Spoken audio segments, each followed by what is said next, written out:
to step out, get some air now, let your edge out, to some iceberg, you'll be heavy in my mind. Hey you guys, welcome back to my channel. Today we are trying out some different human hair that was sent to me by Wigs. This hair is a deep wave and I got a 20-inch for the length. I have tried YG's human hair bulk before and it never disappoints. This hair is a double drawn hair, so it comes nice and full, literally from the root to the tip. This hair is very soft. Like as I run my fingers through it, you get no tangles, you get no snags, and it's really like that throughout the installment. I have installed this hair twice on 2 different clients and they really love it. They've been saying it's lasting very good. The first client that I used this on, I did a short braided bob on her and it turned out so cute. We used 1 bundle of hair for that style and I believe we still had a little bit left over from that 1 bundle. This hair is bulk hair, so you can split it apart.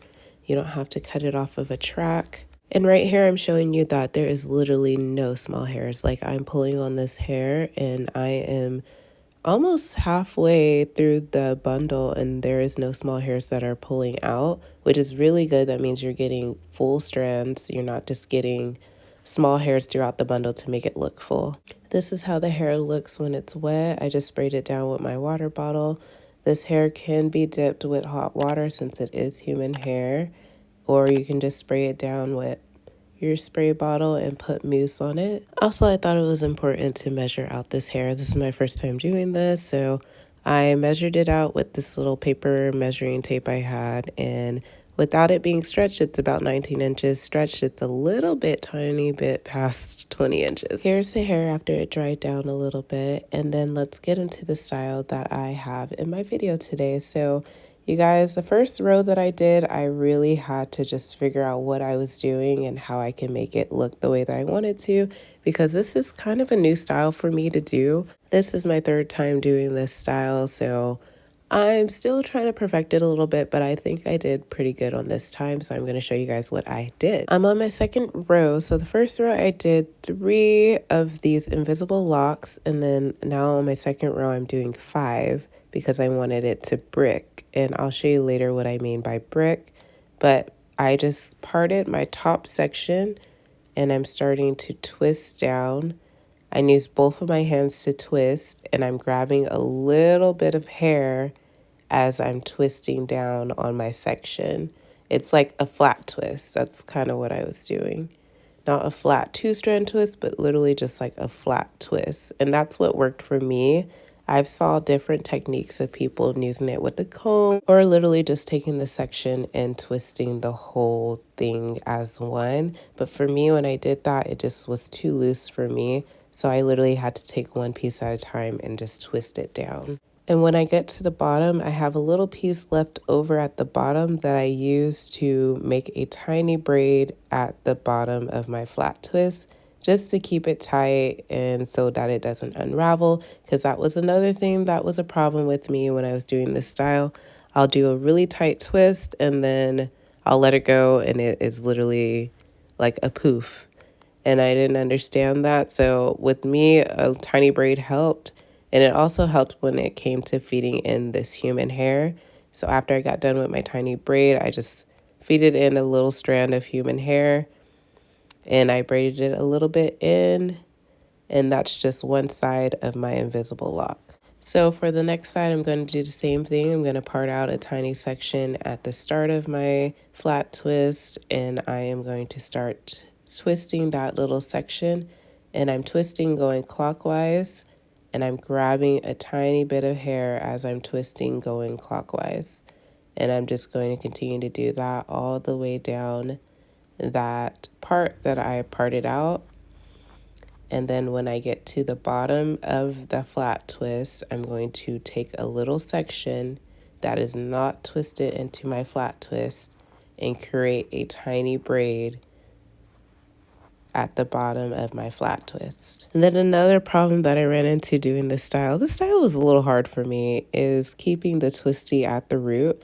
So I had to crochet a tiny piece of my hair that I was working with into the base of my flat twist. This method really helped when it came to my twisties getting loose and slipping down. This is the hair that I use to do the twisties. It's Expression Twisted Up Spring Afro Twist, and it comes with 3 bundles in it.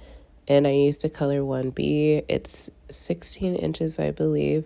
And I just folded it in half, and I just twisted one side of it at my base and twisted the other side at my base, and then twisted them both together. And then I started to twist down. I used 1 full strand for each invisible lock that I did. So for the base, I used this tiny little piece right here, and then for the remaining of the twisty, I just used the rest of the full strand. As I'm twisting, I want to make sure that I leave out the human hair strand that I added in my braid, but continue to keep the natural hair inside of the twist.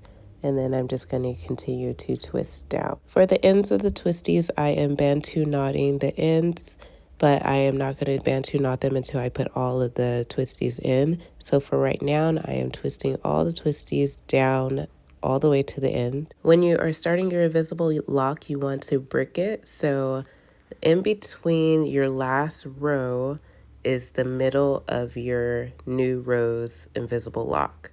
So you're going to want to part it in between your last row's invisible lock, so it lays right in the middle of that invisible lock, so it doesn't look too spacey when it lays down. I hope that I explained that good enough for you guys, but later on in the video, you're going to see exactly how many that I did in each row, and you'll kind of see how it bricks. This is me just showing you guys a quick example of what I do again. I split the section in 2.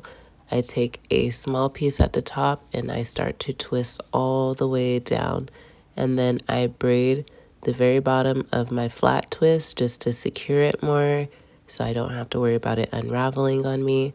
I take my crochet hook at the bottom of my 2 flat twists, and I crochet a little piece of my Afro twist hair through the bottom of my flat twist just so I can secure my twisty at the top and it doesn't slip down on me.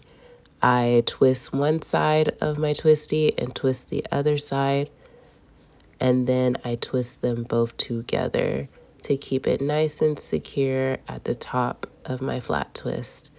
After that, I start to twist down a little bit, and then I take out my human hair strand that I put in my twisty, and I only take that little piece out, nothing else. I keep the natural hair inside of the twisty, and I continue to twist down.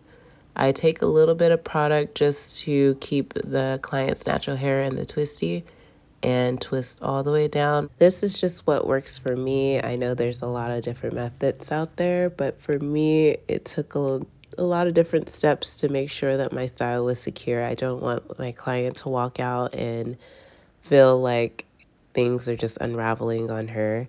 So this is my last step that I'm doing.